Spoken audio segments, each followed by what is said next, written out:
Hi, it's week 11 of my video diaries for the Shrink Yourself programme, and wow, it's been some week.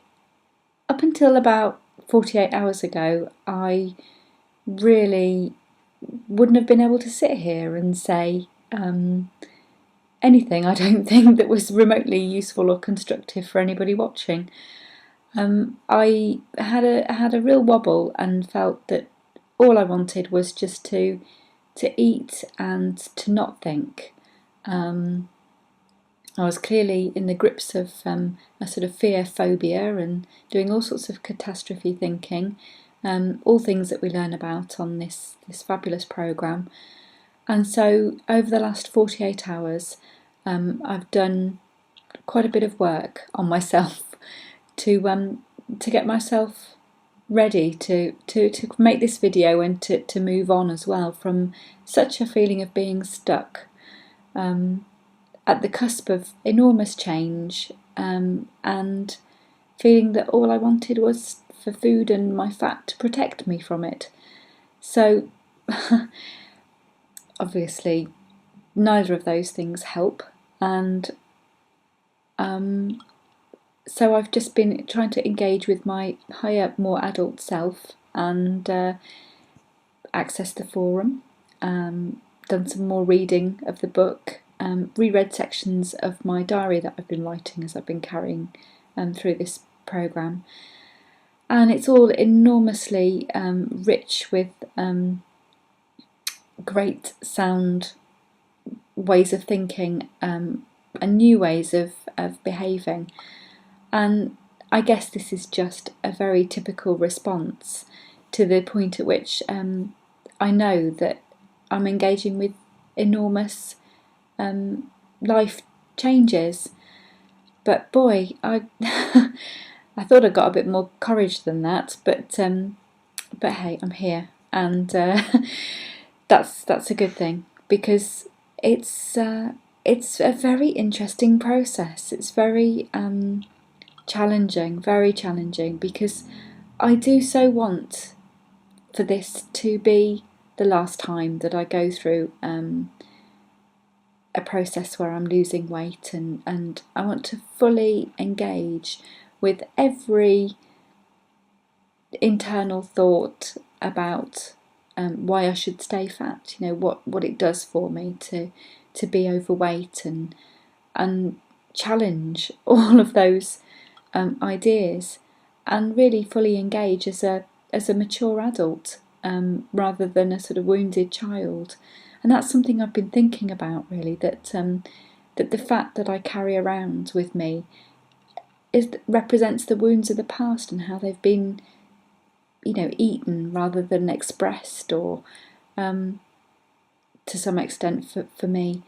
And I'm no longer wounded, and so it's highly inappropriate for me to carry it around with me. So I've been thinking about what I might do to kind of reconnect with my body, and there's some advice in the book about suggesting getting a full-length mirror and just spending time looking in the mirror and just saying, hey, that's my body, and it's a work in progress, and just connecting every part of me, because there's a sense that often there's a disconnection between mind and body, particularly that I could relate to. I've always felt that I'm sort of a slimmer person walking around with a fat suit, and I think that's that relates to all sorts of shame to do with being overweight and those kind of things, but a real disconnection with my body. So I'll be doing some work on that. And then I read very useful chapter about anger, and any resentment that I might be holding on to, and some suggestions about what's realistic, what realistic action you can take. So whether it's have a conversation, or write a letter but don't send it. Maybe I was thinking I would write some letters and then burn them, and see how, if I could let go, because there's no point in holding on to past frustrations and they could really be a barrier to building better relationships, and I do believe that. I haven't got many, I don't think, but it was certainly, when I read it, it resonated with me, so I thought, yeah, I'll deal with that one. So having gone from feeling very stuck, at the earlier part of this week, and